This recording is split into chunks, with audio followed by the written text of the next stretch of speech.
Life and Dreams. Written by I Live in a Trash Can. Read by Arashi. Has been awfully tired these days. The gripes of being a farmer are surely difficult. Elliott remembers that one embarrassing moment when he once complained how the life of a farmer seemed fairly easier than becoming a writer, to which Clem reproaches him for his insensitivity. He wasn't one to compare himself to his spouse anymore, but lately it seems that being a farmer seems a lot more arduous than he observed. It can be surmised that both of them are fatigued, Elliott being low on the emotional and mental aptitude side, while Clem deals with some mildly serious case of insomnia and their horrendous stubbornness to sleep beyond 1 a.m. Elliott mostly handles all the household work, but he has also tried to alleviate some of Clem's chores around the farm. He fixed broken fences, managed around the greenhouse, watering Bing Bing's bowl, and feeding the animals during his terrible creative block period. It was only then that he tried doing all of these in one day that it made him realize how tough it must have been for Clem. A hint of admiration grows in his chest. Still, no matter how astonishingly resilient his husband can be, Elliott could still see the dark circles forming under their eyes every time they squinted under the haze of the summer sun. The way their exhales seemed a bit heavier, as if the air was made of solid, and the frequent breaks they've been taking on the front yard. Elliott has insisted multiple times for them to take small evening naps, and scolded them to fix their sleep schedule, but none of which prevailed, and when they do follow suit, Elliott turns around from his bedside to face Clem, only to find them staring up into the wooden ceiling with a frustrated look, having difficulties falling asleep. It was as if trying to sleep was more tiresome than actually working. The breaking point reached when Elliott heard a soft thud and awoke to see Clem unconscious on the stairs, sleeping peacefully, despite the small bump growing on their forehead. He sighs, rubbing the affected area as Clem snores happily on his lap. He was relieved seeing them finally asleep. However, this matter wouldn't be the end. He was distraught, but most of all, he wanted to help his husband. He just needed a solution. Well, he could chuck their mouth open with a sleeping pill, sure, but he's certain Clem would ignore him for days when he does that, so that is out of the question. It's sad, really. Elliott wasn't one to be discouraged for his inadequacies, but it was at this moment that he felt terrible at his helplessness, and his self-esteem spirals down. Thinking for one good solution was as difficult as racking one's head for ideas during a writer's block. The life of a farmer really is hard. Have I ever told you? The person on his lap stirs with eyes shut. How nice your voice is to listen to? Clem whispers, half drearily. Clem wraps their arms around his waist and buries their head into his stomach. You smell like the ocean, too. How nice. A small smile crept to the corner of his lips. Never mind how both of them were still sitting on the stairs, and how his back ached from the uncomfortable position if it meant Clem could have this moment of luxury to rest. But since their consciousness was still drifting, Elliott wanted to ask, Clem, is there anything you would like me to do for you? They made little noises before answering. Just stay with me. Right here. Elliott shook his head helplessly with a smile. He was annoyed, and yet he couldn't help but be affectionate at the same time. This silly husband of his gives off the silliest answers. No, really, I have a lot of spare time. It would mean a lot to me if you let me help you. You've been busy with the farm these days, and you just seem so tired. A small clarity appears in Clem's bleary eyes. Their arms tighten around Elliott's waist. Sorry about that. I'm fine. You really don't have to do anything. I was just catching up on some orders. Clem yawns. It'll I'll be over soon. I promise. I will ease off once it's done. A twinge of pain erupts in Elliott's chest. He couldn't help but smile bitterly at this. He runs his hand along their silky platinum hair and presses his lips against their hairline. Clem frowns slightly, their eyes downcast, as if they were contemplating something deeply. You could, Clem spoke up, write me something? Is this another one of your excuses to frame more of my poems again? Clem giggles into his chest and listens to the quiet song of his beating heart and exhales, I like you just the way you are. Elliott feels his chest weigh heavier and heavier, and the arms around his waist loosened. He wraps their arms around his shoulders as he lifts them up with minimal difficulty and tucks them into bed. He pulls the sheets over them, watching the rhythmic rise and fall of their chest and the sounds of their peaceful exhales. He props his chin on one hand while the other combs away the stray hair covering Clem's eyes in adoration. He sighs.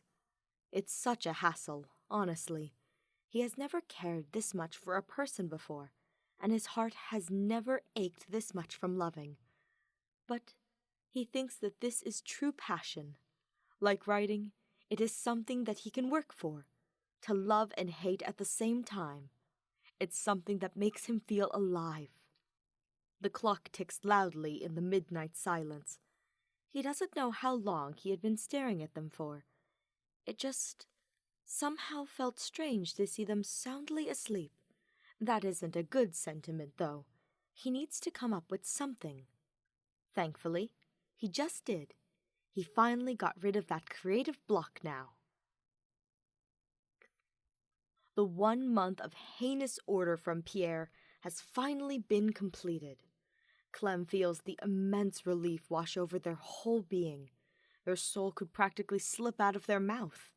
It was only then that they felt the fatigue dawn on their body and realized how tired they must have been. Clem was reminded of how Elliott looked so worried for them the other night, and they still feel pretty guilty about it. As promised, Clem will receive a whole day for themselves. That would put their sulking wife at peace. Their legs softened the moment they opened the front door and saw the soft yellow couch of their living room. The urge to plop one's ass down has never been this difficult. Without hesitation, they threw themselves down and sighed as they sank deep into the cushions. They closed their eyes and listened closely to the sounds of their even breathing. They were physically tired, and so their arms and legs immediately fell asleep. But somehow, they're alive in spirit. Their mind is still preoccupied with work, despite having none already. They could hear tiny voices yelling things like, "Visit the greenhouse! Health check all the farm animals! The plants need tending! Deforestation!" and such. Their mind swims with all these loud thoughts that make their tense shoulders unable to loosen up. Clem runs their hand over their eyes. "Clem, are you back?" Elliott pipes up from the other room. He peeks outside the doorway and spots Clem's profile on the yellow couch, seemingly melting away from whatever drama is going on with their head. He walks around the couch and smiles softly at them. Clem looks back at him. "Hey." Elliott kneels in front of them and runs a hand over their forehead onto their cheek.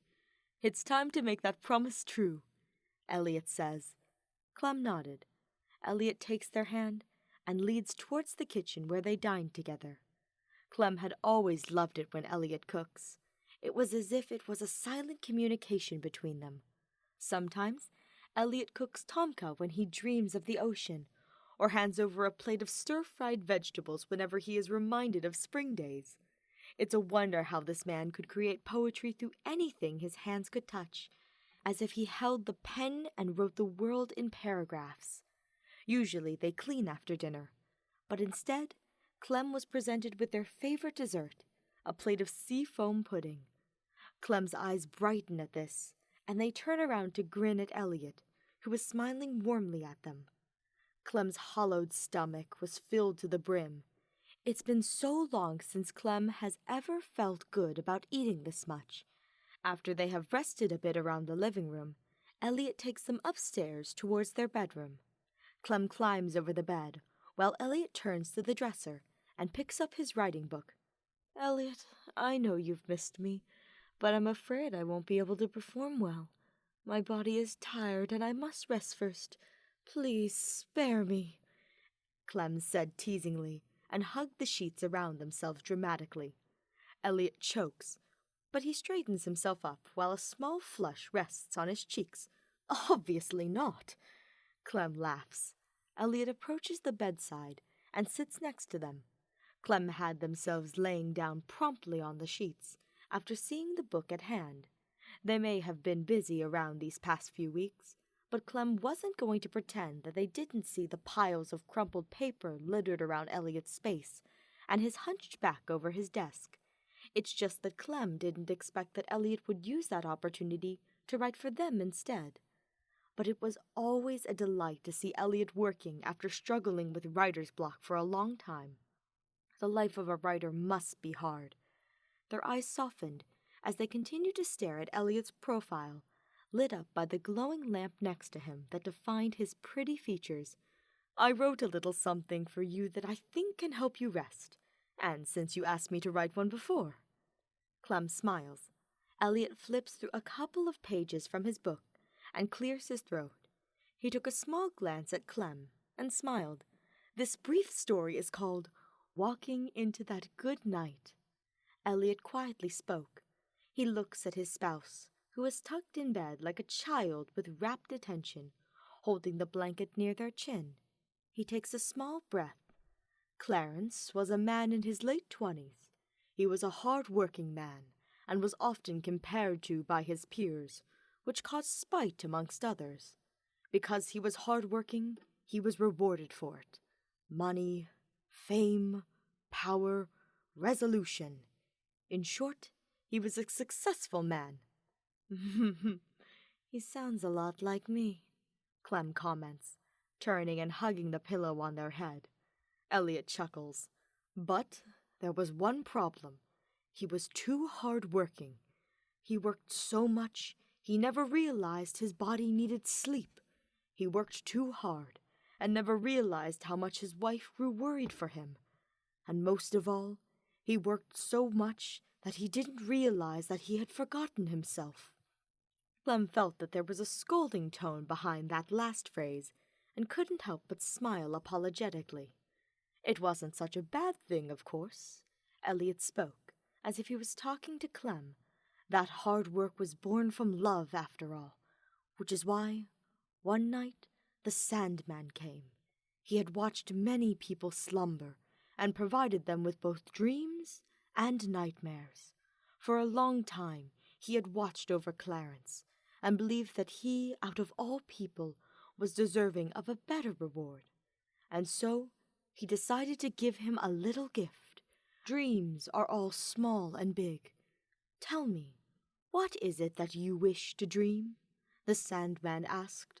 Clarence looked at him, as if he knew what he had wanted to ask for a long time. He answered, "I want to see my dream come true."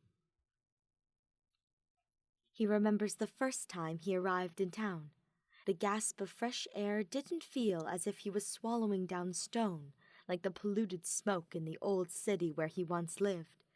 The weather felt more humid, like summer was embracing your skin, but the air was clean and cold, melting away the heat rising from your body. Leaving home was a tough decision. It felt like he had left a part of himself behind, right after stepping off the bus stop. There was no turning back now.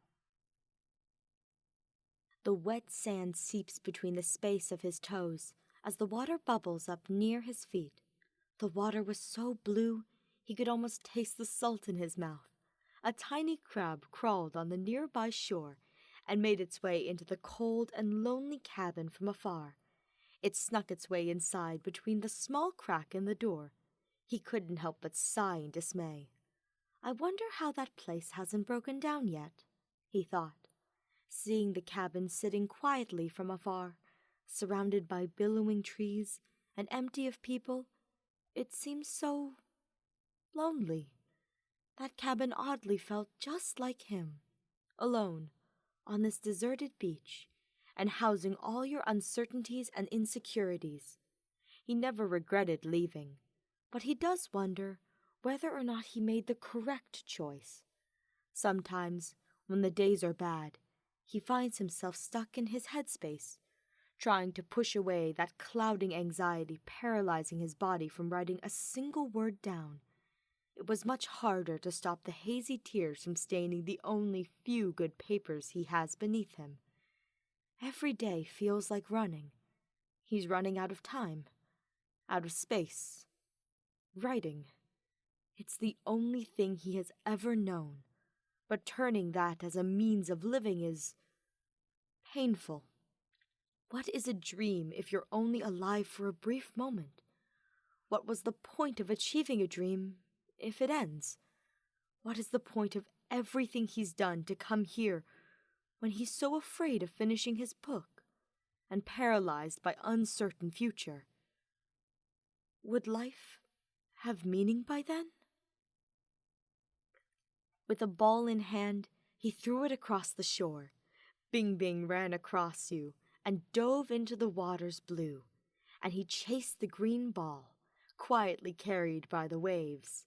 It was fun seeing him jump around madly in joy as Bing Bing returned the ball in his hand, staring up at him with refined impatience. Without a moment, he quickly chucked it back into the air and into the waters again. Laughter erupts behind him. He turns to see Clem, with eyes smiling in crescents and a wide grin plastered on their face. The colorful ring in their hand glimmered like a star beneath the beaming sky. The mermaid pendant around his neck weighed heavier every time he saw them. It was madness, the good kind, not being purposefully melodramatic, but it isn't exactly wrong to phrase that they were half of his soul. He had never felt this free. It has been a while since he picked up a pen and continued on the story he left off. Suffice to say, he was a bit distracted. Before, he couldn't forgive himself for procrastinating like that. But not anymore. He no longer allows himself to be plagued by the fear of the future, no longer swayed by the pitfalls of his own mind. Writing for a different reason was an emotion that was freeing as allowing time to pass by again. Life, meaning, he wasn't as stuck up as before in searching for things like those anymore. Maybe happiness can be just a simple thing, not a goal to achieve or a moment, but to be in the middle of it. And he walked gently into that good night. With a book shut, Elliott stretched his stiff neck with a small groan. He looked beside him to see his husband sleeping. It still felt strange, watching them peacefully asleep. But most importantly, he felt like he just achieved his biggest accomplishment in life. Back then, he wrote solely to survive. Writing was the only way that he felt like he wasn't alone. He wrote because his mind thrived in stories, and he wanted everyone to hear his stories because he also wanted to be deeply understood. He thought that writing his feelings inside those paragraphs was his only means of telling the world that he exists. Now, he had grown. He had loved, both himself and other people. And he had changed. He didn't hate writing anymore. Not as much. And he didn't write out of spite. He wrote because he wanted to write, not just to survive. And it's because of this that he had finally written something that wasn't just for him anymore, but to the person he wants to write for the most. His pen was no longer his lifeline. With a smile, he cuddled closely to them and watched the even rise and fall of their chest. He shut his eyes and allowed himself to dream into that good night. He will live his life properly from now on.